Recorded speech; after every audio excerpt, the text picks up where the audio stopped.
உயர்ந்தவர், உமக்கு மேல் ஒருவரும் இல்லையே. எல்லோருக்கும் மேலாக உயர்ந்தவர், உமக்கு மேல் ஒருவரும் இல்லையே. அல்லேலூயா அல்லேலூயா அல்லேலூயா ஆமென். அல்லேலூயா அல்லேலூயா அல்லேலூயா ஆமென். ஒருவரால் சிருஷ்டிக்கப்படாமலே தாமாக என்றென்றும் இருப்பவர், ஒருவரால் சிருஷ்டிக்கப்படாமலே தாமாக என்றென்றும் இருப்பவர். நீதிமொழிகள் 3ஆம் அதிகாரம். அண்ட சராசரத்தையும் உருவாக்கின ஆண்டவர் எழுதி கொடுத்த வார்த்தைகள், மனுஷன் எழுதி கொடுக்கல. நீங்கள் நினைக்கக்கூடாது சாலமோன் ஞானி தன்னுடைய சொந்த ஞானத்தில் அதை எழுதிட்டாருன்னு நினைக்கக்கூடாது. அவன் ஞானி தான். இந்த உலகத்தில் அதுக்கு முன்னால் அவனை போல ஞானி இல்லை, அதுக்கு பின்னாலேயே அவனை போல ஞானி இல்லைன்னு கர்த்தர் சொன்னார். ஆனால் அவன் எழுதவில்லை, அவனுக்குள் வாசம் பண்ணின கர்த்தர். அவன் கட்டின ஆலயத்திலே அப்படியே வந்து இறங்கினார். அந்த கர்த்தர் அவர் என்ன சொல்லியிருக்காரு அதை வாசிக்க போகிறோம். எல்லோரும் சேர்ந்து வாசிக்கலாம். என் மகனே, என் போதகத்தை மறவாதே, உன் இருதயம் என் கட்டளைகளை காக்க கடவது, அவைகள் உனக்கு நீடித்த நாட்களையும் தீர்க்காயுசையும் சமாதானத்தையும் பெருக பண்ணும். அதாவது மனுஷன் நினைக்கிறான், என் படிப்பு, என் அந்தஸ்து, என் பணம், என் ஆள் அம்பு சேனை இதெல்லாம் எனக்கு எல்லாம் கொடுக்கும் என்று. கர்த்தர் என்ன சொல்கிறாரு? என் போதகத்தை மறவாதே, உன் இருதயம் என் கட்டளைகளை காக்க கடவுது. வேற எதுவும் உன் இருதயத்தில் இருக்கக்கூடாது. அத்தை மக, மாமே மக அவள்லாம் இருக்கக்கூடாது இருதயத்தில். இருந்தால் போச்சு, கவுத்திடுவாங்க. ஆண்டவர் சொல்கிறாரு, என் கட்டளைகள் உன் இருதயத்திலே நீ காத்துக்கொள், அவைகள் உனக்கு நீடித்த நாட்களையும் தீர்க்காயுசையும் சமாதானத்தையும் பெருக பண்ணும். நீடித்த நாட்கள், தீர்க்காயுசு எப்போ கிடைக்கும்? நல்ல சுகம், நல்ல ஆரோக்கியம் இருக்கும்போது. அதை கர்த்தர் உங்களுக்கு கொடுப்பார், உங்கள் இருதயத்திலே அவருடைய வார்த்தை இருக்கும்போது. அது மட்டுமல்ல, சமாதானத்தை பெருக பண்ணும். சமாதானம் எப்போ பெருகும்? எல்லாம் நல்லா இருந்தால் தான் சமாதானம் பெருகும். உங்களுடைய தொழில், உங்களுடைய குடும்பம், உங்களுடைய உறவுகள், உங்களை சுற்றி இருக்கிற மக்கள், சூழ்நிலை எல்லாம் நல்லா இருந்தால் தானே சமாதானம் இருக்கும். இல்லைன்னா எப்படி சமாதானம் வரும்? ஆண்டவர் சொல்கிறாரு, என்னுடைய வார்த்தைகள், கட்டளைகள் உன் இருதயத்தில் இருந்தால் இது பெருகும். வாசிக்கலாம். கிருபையும் சத்தியமும் உன்னை விட்டு விலகாதிருப்பதாக, நீ அவைகளை உன் கழுத்திலே பூண்டு அவைகளை உன் இருதயமாகிய பலகையில் எழுதிக்கொள். அதனால் தேவனுடைய பார்வையிலும் மனுஷருடைய பார்வையிலும் தயையும் நற்புத்தியும் பெறுவாய். ஆண்டவர் சொல்கிறாரு, கிருபை. நீ பாட்டுக்கு இந்த நியாயப்பிரமாணத்தை பிடிச்சி தொங்கிறாத. அதில் ஒரு நியாயப்பிரமாணத்தில் நீ தப்பு பண்ணேன்னா 10 நியாயப்பிரமாணமும் அவுட்டு. 10 கட்டளை இல்லை, எல்லாத்துக்கும் கீழ்ப்படிஞ்சிட்டேன். ஆனால் பக்கத்து வீட்டில் இருக்க மல்லிகைப்பூ செடியை பார்த்து ஆசைப்பட்டேன். அடுத்த வீட்டு வேலைக்காரியை நீ என் வீட்டில் வேலைக்கு வர்றியான்னு கூப்பிட்டேன். போச்சா? பிற பொருளை இச்சியாது இருப்பாயாகன்னு ஆண்டவர் சொன்னார். நீ இச்சிச்சு அவுட், எல்லாத்துலேயும் ஃபெயில். அதனால் நியாயப்பிரமாணத்தை பிடிச்சி தொங்காதீங்க, கிருபையை பிடிச்சிக்கங்க. ஐயோ ஆண்டவரே, தயவுள்ளவரே, இரக்கம் உள்ளவரே, என்னை மன்னிக்கணும், என்னை பாதுகாத்துக்கங்க, நான் உங்களே நம்பி இருக்கிறேன் ஆண்டவரே. கிருபை உள்ளவர்கள், இரக்கமுள்ளவர்களுக்கு இரக்கமுள்ள நியாய தீர்ப்பு. தெரியுதா? நியாயப்பிரமாணத்தை பிடிச்சி தொங்காமல் மன்னிக்க பழகுங்க. யார் உங்களுக்கு என்ன துரோகம் பண்ணியிருந்தாலும் மன்னிச்சிருங்க. மன்னிச்சு கர்த்தர் மேலே விட்டுருங்க. அவர்களுடைய தலையிலே நீங்கள் அக்கினி தழலை குவிப்பதற்கு அது சமம். விட்டுருங்க. நீங்கள் ஏன் பிடிச்சிட்டு என்னமா செய்யணும்? அவனை ஒரு அடியாவது அடிக்கணும் தெருவில் வச்சு. நோ, அது கிறிஸ்தவ பிள்ளையுடைய குணம் இல்லை. மன்னிச்சு விட்டுருங்க. கர்த்தர் உங்களுக்காக யுத்தம் பண்ணுவார். அவைகளை கழுத்திலே பூண்டு அவைகளை உன் இருதயமாகிய பலகையில் எழுதிக்கொள். அதனால் தேவனுடைய பார்வையிலும் மனுஷருடைய பார்வையிலும் தயையும் நற்புத்தியும் பெறுவாய். வாசிக்கலாம். உன் சுய புத்தியின் மேல் சாயாமல் உன் முழு இருதயத்தோடும் கர்த்தரில் நம்பிக்கையாயிருந்து உன் வழிகளிலெல்லாம் அவரை நினைத்துக்கொள். அப்பொழுது அவர் உன் பாதைகளை செவ்வைப்படுத்துவார். நீ உன்னை ஞானி என்று எண்ணாதே. கர்த்தருக்கு பயந்து தீமையை விட்டு விலகு. அது உன் நாபிக்கு ஆரோக்கியமும் உன் எலும்புகளுக்கு ஊனுமாகும். உன் பொருளாலும் உன் எல்லா விளைவின் முதற்பலனாலும் கர்த்தரை கனப்பண்ணு. அப்பொழுது உன் களஞ்சியங்கள் பூரணமாய் நிரம்பும். உன் ஆலைகளில் திராட்சரசம் புரண்டோடும். என் மகனே, நீ கர்த்தருடைய சிட்சையை அற்பமாக எண்ணாதே. அவர் கடிந்து கொள்ளும் போது சோர்ந்து போகாதே. தகப்பன் தான் நேசிக்கிற புத்திரனை சிட்சிக்கிறது போல கர்த்தரும் எவனிடத்தில் அன்பு கூறுகிறாரோ அவனை சிட்சிக்கிறார். ஞானத்தை கண்டடைகிற மனுஷனும் புத்தியை சம்பாதிக்கிற மனுஷனும் பாக்கியவான்கள். அதன் வர்த்தகம் வெள்ளி வர்த்தகத்திலும் அதன் ஆதாயம் பசும் பொன்னிலும் உத்தமமானது. முத்துக்களை பார்க்கிலும் அது விலையேற பெற்றது. நீ இச்சிக்கத்தக்கது ஒன்றும் அதற்கு நிகரல்ல. அதன் வலது கையில் தீர்க்காயுசும் அதன் இடது கையில் செல்வமும் கனமும் இருக்கிறது. அதன் வழிகள் இனிதான வழிகள், அதன் பாதைகள் எல்லாம் சமாதானம். அது தன்னை அடைந்தவர்களுக்கு ஜீவ விருட்சம். அதை பற்றி கொள்ளுகிற எவனும் பாக்கியவான்.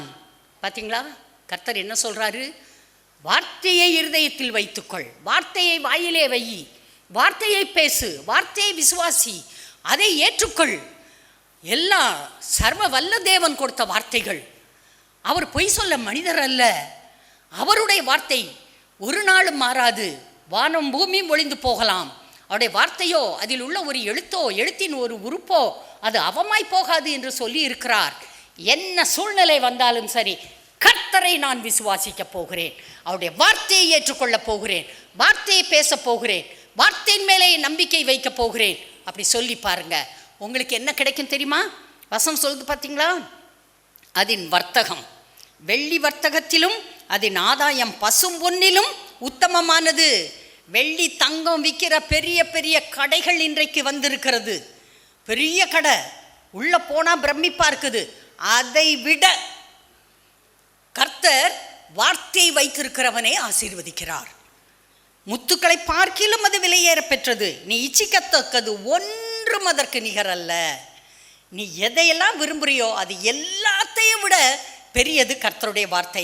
அது உன்னை பிழைக்க பண்ணும், அது உன்னை ஆசீர்வதிக்கும், அது உன்னை மேன்மைப்படுத்தும். கர்த்தர் உன்னை கனம் பண்ணுவார். நீ நன்றாக இருப்பாய், உன் குடும்பம் நன்றாக இருக்கும், உன் பிள்ளைகள் நன்றாக இருப்பார்கள். நீ கையிட்டு செய்வதை கர்த்தர் உனக்கு வாய்க்க பண்ணுவார். உனக்கு சமாதானமும் சந்தோஷமும் கொடுப்பார். அல்லேலுயா. வீட்டில் போய் இந்த 3வது அதிகாரம் நீதிமொழிகளை திரும்ப ஒருக்கா வாசிங்க. Okay, God bless you. இன்றைக்கு நாம் பேசுகிறது எப்படி பேச வேண்டும் என்பதை குறித்து படிக்க போகிறோம். எல்லாரும் சொல்லலாம், என் வாய் என் இஷ்டப்படி பேசாது, தேவனுடைய இஷ்டப்படி என் வாய் பேசும். ஓகே, பாருங்க, தேவன் வார்த்தையாக இருக்கிறார். அவர் நம்மை சிருஷ்டித்திருக்கிறார். மனிதன் விலையேற பெற்றவன். சொல்லலாம், நான் விலையேற பெற்றவன்.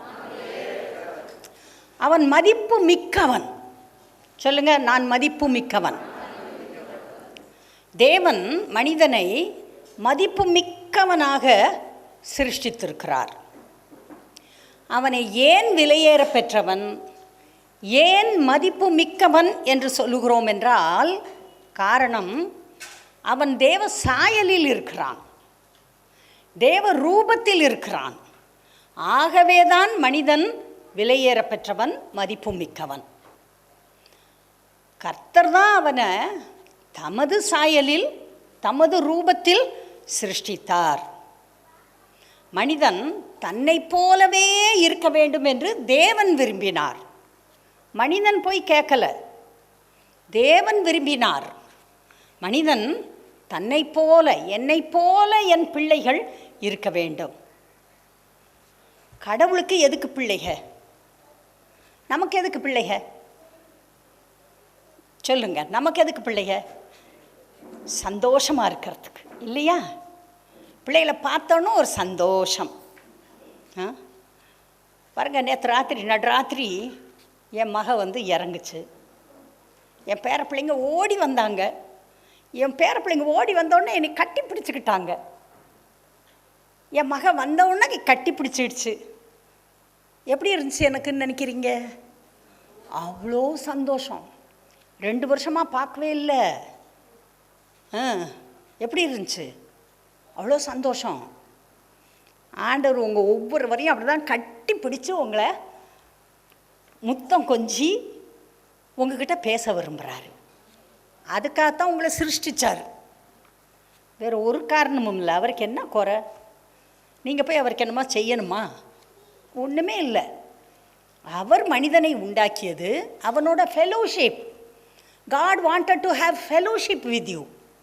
உங்களோட ஐக்கியம் வைக்க விரும்பினார். உங்கள் கூட மனிதனோட உட்காரணும், மனிதனோட பேசணும். பகலின் குளிர்ச்சியான வேளையில் கிளம்பி வந்துட்டார். இந்த கூல் ஆஃப் த டைம் ஆதாமோடு உட்கார்ந்து பேசினார், ஏவாளோடு உட்கார்ந்து பேசினார். உங்களோடும் அவர் உட்கார்ந்து பேச விரும்புகிறார். அவர் வர்றாரு. மனுஷன் என்ன நினைக்கிறான்? எங்கே எனக்கு டைம் இருக்குது, 5 நிமிஷம் 10 நிமிஷம் அவ்வளோதான் கடவுள் கொடுக்குற நேரம்.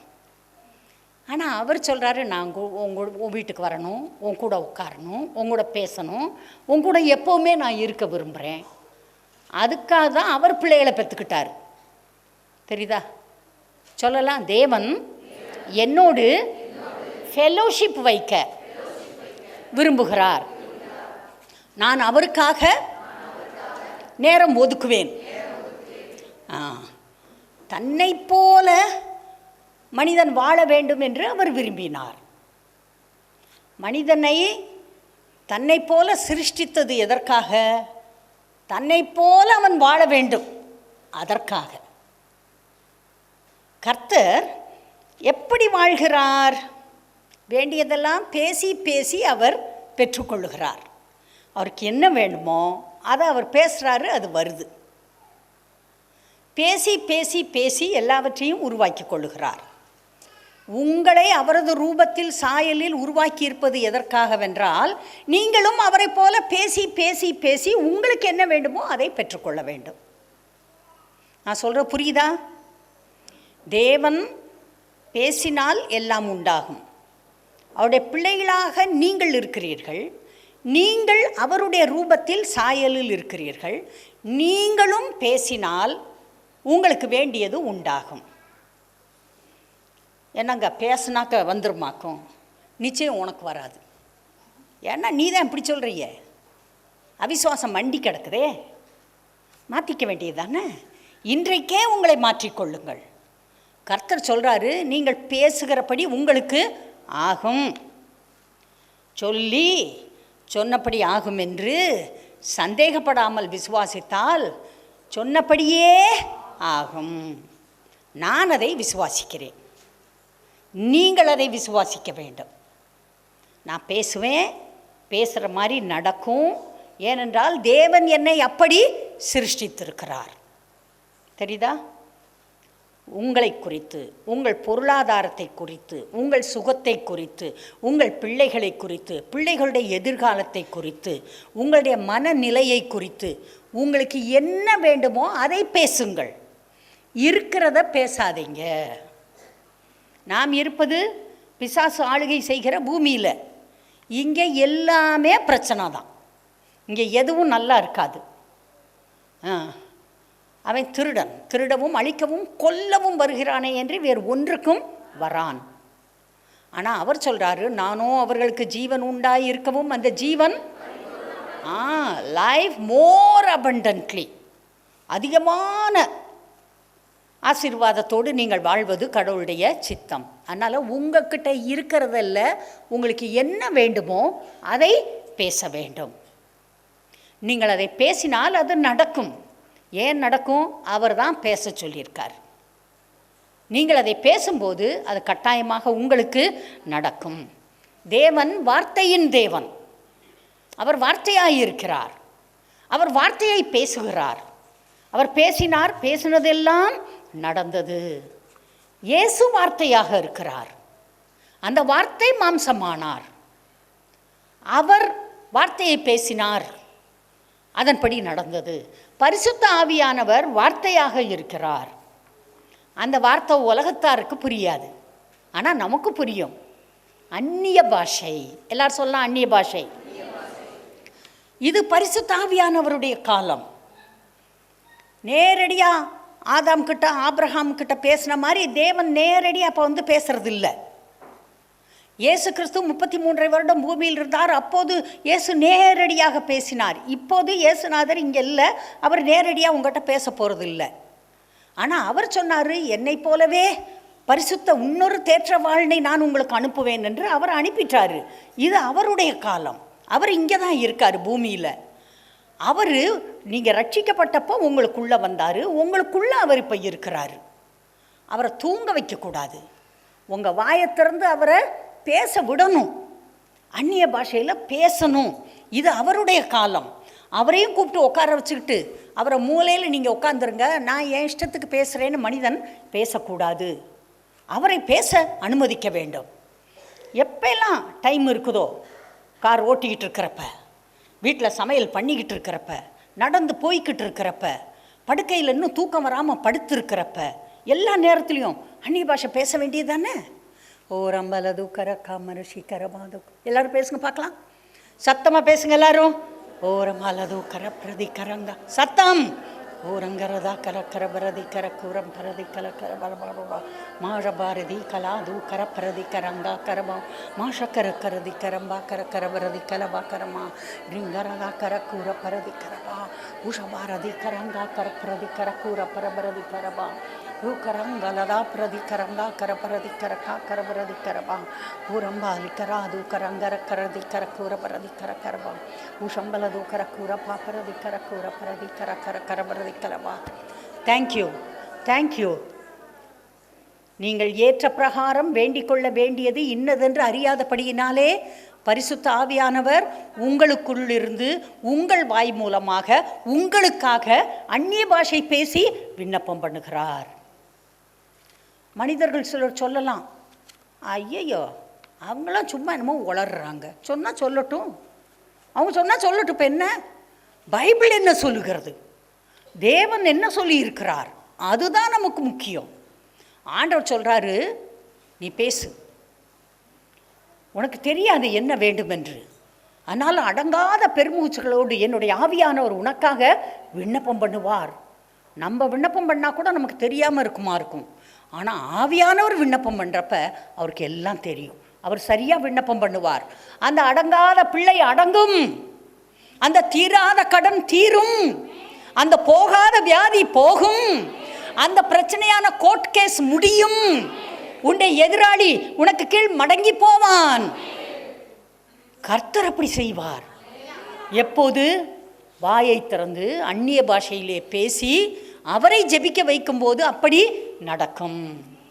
தேவன் வார்த்தையின் தேவன், இயேசு வார்த்தையின் இயேசு, பரிசுத்த ஆவியானவர் வார்த்தையின் ஆவியானவர். நீங்கள் தேவ சாயலில் ரூபத்தில் இருக்கிற பிள்ளைகள், உங்கள் வார்த்தைக்கு அவ்வளோ மதிப்பு இருக்கிறது. நீங்கள் பேச வேண்டும். அதுக்கு தான் வாய், அதுக்கு தான் நாக்கு. நீங்கள் கர்த்தர் சொல்லி இருக்கிறதை பேசுங்கள். பைபிளில் கர்த்தர் நமக்கு எழுதி கொடுத்திருக்கிறார். வாக்குத்தத்தங்களை பேசுங்கள். என்ன வேண்டுமோ வாக்குத்தத்தத்தின் அடிப்படையிலே பேசுங்கள். கட்டாயமாக நீங்கள் அவற்றை பெற்றுக்கொள்வீர்கள். பாருங்க, தாவீது தனக்கு என்ன வேண்டுமோ அதை பேசினான். எடுக்கலாம் 1 சாமுவேல் 17ஆம் அதிகாரம் 364 பக்கம். தாவீது அவன் என்ன பேசினான்? 1 சாமுவேல் 17:45 47 வரை எல்லாரும் சேர்ந்து வாசிங்க பார்க்கலாம். அதற்கு தாவீது பெலிஸ்தனை நோக்கி, நீ பட்டயத்தோடும் ஈட்டியோடும் கேடகத்தோடும் என்னிடத்தில் வருகிறாய். நானோ நீ நிந்தித்த இஸ்ரவேலுடைய இராணுவங்களின் தேவனாகிய சேனைகளுடைய கர்த்தரின் நாமத்தில் உன்னிடத்தில் வருகிறேன். இன்றைய தினம் கர்த்தர் உன்னை என் கையில் ஒப்பு கொடுப்பார். நான் உன்னை கொன்று உன் தலையை உன்னை விட்டு வாங்கி பெலிஸ்தருடைய பாளையத்தின் பிணங்களை இன்றைய தினம் ஆகாயத்து பறவைகளுக்கும் பூமியின் காட்டு மிருகங்களுக்கும் கொடுப்பேன். அதனால் இஸ்ரவேலில் தேவன் ஒருவர் உண்டு என்று பூலோகத்தார் எல்லாரும் அறிந்து கொள்வார்கள். கர்த்தர் பட்டயத்தினாலும் ஈட்டியினாலும் ரட்சிக்கிறவர் அல்ல என்று இந்த ஜனக்கூட்டமெல்லாம் அறிந்து கொள்ளும். யுத்தம் கர்த்தருடையது, அவர் உங்களை எங்கள் கையில் ஒப்பு கொடுப்பார் என்றான். பெரிய மாம்ச மலை மாதிரி நிற்கிறான் அந்த கோலியாத்து. அவனுடைய ஈட்டி தாங்கு பார்த்தீங்கன்னாக்க, அடே அப்பா, ஒரு நெய்கிறவனுடைய அலகுக்கு ஒப்பாக அவ்வளோ பெருசாக இருக்குது. யாரும் ஈஸியாக ஒத்த கையில் அவனுடைய ஈட்டியை தூக்க முடியாது. அவன் கட்டில் பார்த்தீங்கன்னாக்கா 12 அடி நீளம். அதுலெல்லாம் நான் நம்ம குடும்பமே படுத்து தூங்கிடலாம், அவ்வளோ பெரிய கட்டிலில் படுத்துருக்கிறவன். அவன் அங்கே நிற்கிறான், நம்பாள் போகிறான். எப்படி இருக்கான்? சிவந்த மேனி, அழகிய கண்கள், வாலிபன். அவன் போகிறான். அவனுக்கு இவனை பார்த்த உடனே எப்படி இருக்குது? ஏண்டா தடியை பிடிச்சிட்டு வர்ற, நான் என்னடா நாயா அப்படின்னு கேட்குறான் பாருங்க. அவன் இவன்கிட்ட பேசவா செய்யலாமா? பூச்சியை மாதிரி நசிக்கிறனும்ல, ஒரே நசுக்கா தாவீத. ஆனால் அவன் எப்படி தெரியுமா பேசுகிறான்? நீ பட்டயத்தோடும் ஈட்டியோடும் கேடகத்தோடும் இடத்தில் வருக. நானோ நீ நிந்தித்த இஸ்ரவேலுடைய இராணுவங்களின் தேவனாகிய சேனைகளுடைய கர்த்தரின் நாமத்தில் வருகிறேன். நீங்கள் சொல்லுவீங்களா? உங்களுக்கு விரோதமாக பிசாசு போராட்டங்களை கொண்டு வரும்போது நீங்கள் எப்படி சொல்லுவீங்களா? ஹல்லேலூயா. சொல்லி பாருங்கங்க, சொல்லி பாருங்க உங்களுக்கு என்ன நடக்குதுன்னு. நான் கர்த்தருடைய நாமத்தில் வருகிறேன். அப்புறம் என்ன சொல்கிறான்? இன்றைக்கு ஒப்பு கொடுப்பார், இன்றைக்கு ஒப்பு கொடுப்பார், நாளைக்கு இல்லை. 40 நாள் வந்து சவுலும் இராணுவமும் நின்றுட்டு ஓடி போனாங்க. இவன் சொல்கிறான் டுடே. எல்லாரும் சொல்லலாம் இன்றைக்கு, இன்றைக்கு ஒப்பு கொடுப்பார். யுத்தம் கர்த்தருடையது. என்ன அழகா பேசுகிறான். எப்படி பேசணும்னு தாவீதுக்கு தெரிந்திருக்கிறது. உங்களுக்கு தெரியுமா? உங்கள் வீட்டு சண்டையை பார்த்து எப்படி பேசணும்னு தெரியுமா? உங்கள் பிள்ளைகளை பார்த்து எப்படி பேசணும்னு தெரியுமா? உங்களுடைய தேவைகள், குறைகள், இல்லாமை, அறியாமை, அதை பார்த்து எப்படி பேசணும்னு தெரியுமா? கர்த்தர் என்ன சொல்லியிருக்கிறாரோ அதை பேச வேண்டும். நீங்கள் அதை பேசும்போது அது நடக்கும். அதே போல் போனால் ஒரு சின்ன கூழாங்கல், ஒரு சின்ன கூழாங்கல் போய் நெத்தியில் பட்டது, விழுந்தான்.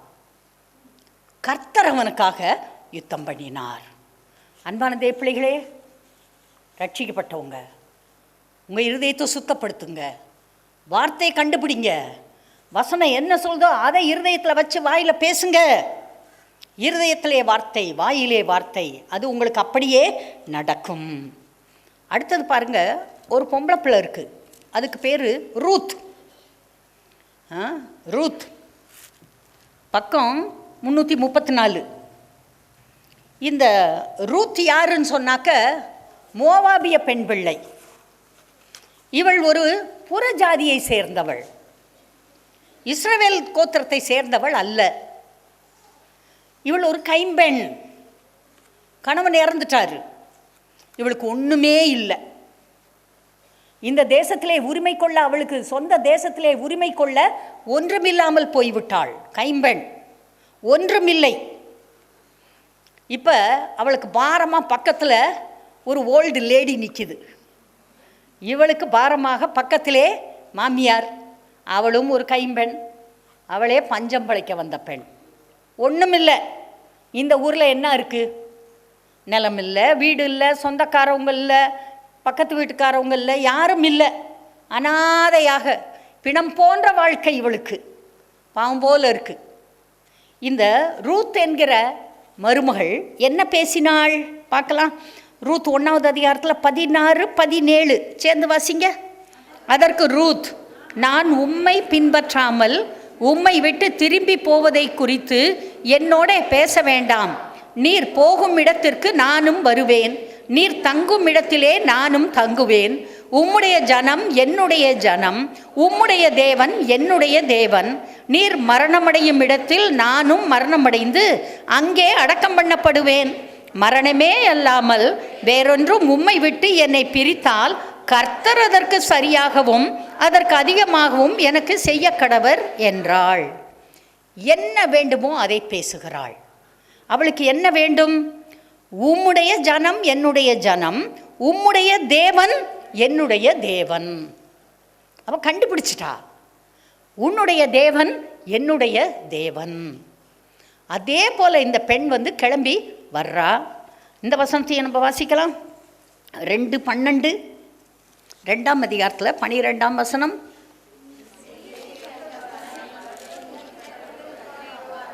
உன் செய்கைக்கு தக்க பலனை கர்த்தர் உனக்கு கட்டளையிடுவாராக. இஸ்ரவேலின் தேவனாகிய கர்த்தருடைய செட்டைகளின் கீழ் அடைக்கலமாய் வந்த உனக்கு அவராலே நிறைவான பலன் கிடைப்பதாக. அவராலே உனக்கு நிறைவான பலன் கிடைப்பதாக. உன்னுடைய தேவன் என்னுடைய தேவன் என்று சொல்லி வந்த உனக்கு அவராலே நிறைவான பலன் கிடைப்பதாக. இன்னைக்கு போனால் இஸ்ரவேல் தேசத்தில் தான் ரூத்துடைய கல்லறை இருக்கு. நீர் மரிக்கும் இடத்தில் நானும் மரிப்பேன், நீர் அடக்கம் பண்ணப்படுகிற இடத்தில் நானும் அடக்கம் பண்ணப்படுவேன். உன்னுடைய தேவன் என்னுடைய தேவன். ஹல்லேலூயா. உங்கள் தீர்மானம் அப்படி இருக்க வேண்டும். தேவன் அடைக்கலமாய், அவருக்கு செட்டைகளின் கீழ் அடைக்கலமாய் வந்த உனக்கு அவராலே நிறைவான பலன். எல்லாரும் சொல்லலாம், கர்த்தர் எனக்கு நிறைவான பலன் கொடுப்பார். நிறைவான பலன், குறைவற்ற பலன். இந்த ரூத் யாருங்க? இந்த ரூத்து தான் தாவீது ராஜாவுடைய பூட்டி. தாவீது ராஜாவுடைய பூட்டி, இயேசுநாதருடைய பூட்டி. அந்த வம்சத்தில் தானே தாவீதின் குமாரனாக இயேசு வந்தார். அடே அப்பா, மோவாப் தேசத்தை சேர்ந்தவ, அவளுக்கும் யெகோவா தேவனுக்கும் சம்மந்தம் இல்லை. அவள் அன்றைக்கு தீர்மானம் எடுத்தாள், உண்டே தேவன் என்னுடைய தேவன். கர்த்தர் அதே போல செய்தார். அதே போல் எஸ்தரை பற்றி நீங்கள் வாசித்திருக்கீங்க.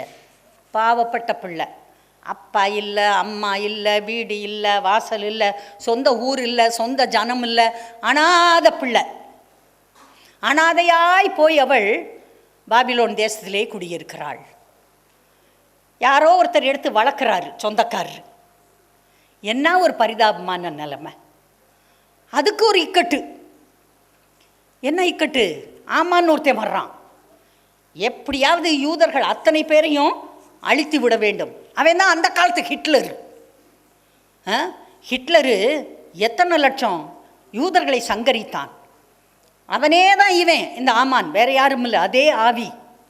உங்களை யாராவது இந்த ஆமான் பின்தொடர்றானா? எந்த ஆமானாவது வர்றானா? உங்களை காலி பண்ணணும்னு நினைக்கிறானா? அவன் உங்களுக்கு செய்த தூக்கு மேடையிலே அவனை தூக்கி போடுவார்கள். ஹல்லேலூயா. அது நடந்தது. இந்த எஸ்தர் என்ன சொன்னா? எனக்கு என்னுடைய வேண்டுதலுக்கு என்னுடைய ஜீவன் வேணும், என்னுடைய மன்றாட்டுக்கு என்னுடைய ஜனங்கள் எனக்கு வேண்டும். அவள் கேட்டது அதுதான். ஆண்டவர் கொடுத்தார். உயர்ந்த இடத்திலே அவளை உட்கார வைத்தார். அவள் தன்னை காப்பாற்றி கொண்டாள், தன்னுடைய ஜனங்களை காப்பாற்றி கொண்டாள். Bible is full of promises. பரிசுத்த வேதாகம் முழுவதும் வாக்குத்தத்தங்கள். கர்த்தர் உங்களுக்கு கொடுத்திருக்கிற வாக்குத்தத்தங்கள் ரட்சிக்கப்பட்ட பிள்ளைகளுக்கு, மனம் திரும்பிய பிள்ளைகளுக்கு, தேவ பிள்ளைகளுக்கு. உங்ககிட்ட குறை இருக்கலாம், அதெல்லாம் தூக்கி போட்டலாம் ஒரு நிமிஷத்தில். வார்த்தைகளை பிடித்து கொள்ளுங்கள், வார்த்தையின் மனிதராயிருங்கள், வார்த்தையை பேசுங்கள், என்ன வேண்டுமோ அதை பேசுங்கள், கட்டாயமாக உங்களுக்கு கிடைக்கும். Hallelujah. Okay, God bless you.